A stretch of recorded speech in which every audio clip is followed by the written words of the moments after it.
All right, let's jump right in. We're looking at Karachi, Pakistan's largest city, a megacity with more than 20 million people. And the story here isn't just about urban decay. No, we're investigating how, according to our sources, this city's failure was, well, it was engineered systematically. And this quote right here, it sets the stage for everything we're about to explore. This is not just urban decay. This is urban sabotage. So right off the bat, we're being told this wasn't an accident. We're examining what the sources are essentially calling a crime scene. So to really get a grip on what was lost, you've got to see the two sides of the coin. There's the Karachi of memory, the one they call the City of Lights, full of thriving markets, wide boulevards, a real harmony of cultures. But then there's the reality described today, a place that's garbage-strewn, with open sewers, plagued by crime and constant blackouts. It's stark, right? It's not just a slow decline. It's like we're talking about two completely different places. All right, let's get into our first section, the anatomy of collapse.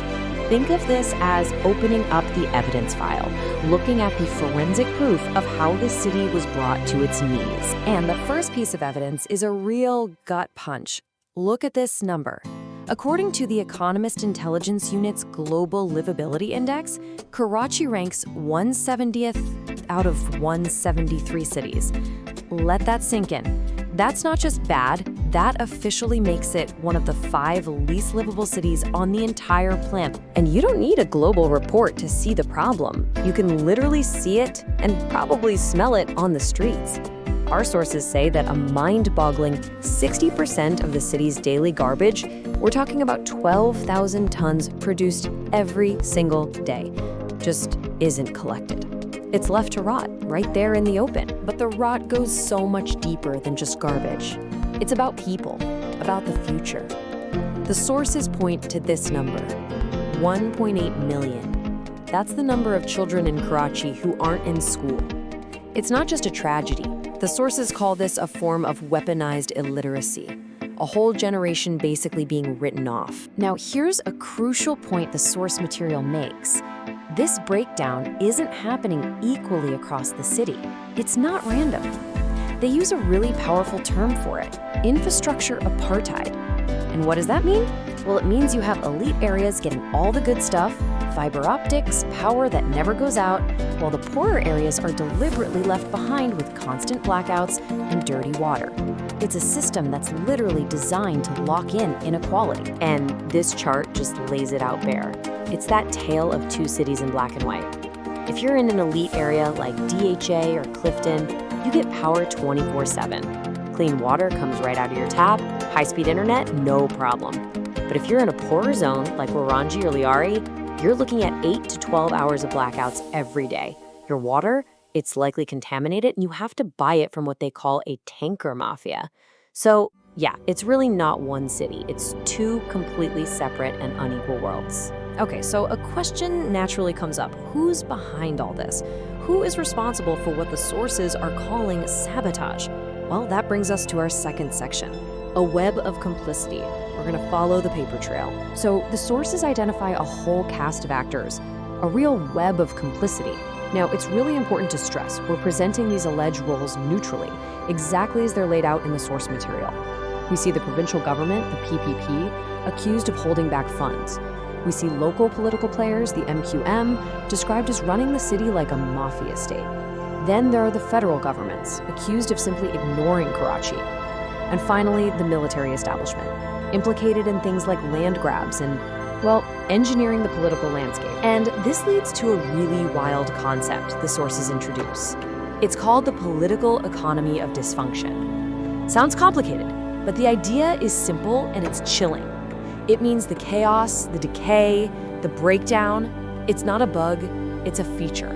The system is broken on purpose because certain people, certain elites, are actually making a ton of money from it. That makes real reform, well, unprofitable for them. So how exactly is dysfunction so profitable? Well, think about it. A broken city is a gold mine for some. The sources point to land mafias who've allegedly siphoned off over 3,000 billion rupees. The police force is described as being synonymous with corruption.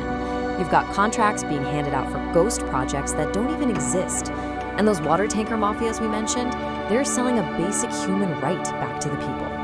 The chaos isn't just a side effect, it is the business model. Okay, so after all that, it sounds pretty bleak. I know. But the story doesn't end in the rubble. The sources are actually quite clear that there is a way forward. Which brings us to Section 3, the road to revival.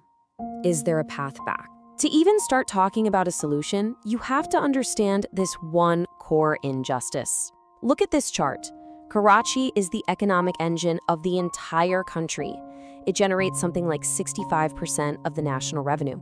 It's a powerhouse. And what does it get back for its own development? A tiny, tiny fraction. It's like the engine is being forced to run on fumes, starved of the very fuel it creates. So what's the fix? The sources lay out a very specific 5-point plan. And they don't call it a simple fix. They call it reconstructive surgery. This is about rebuilding the foundations. Step 1, give the local government real power, both legally and financially. 2, a full forensic audit. Follow the money, follow the land. 3, bring back and expand public transport, like the old circular railway.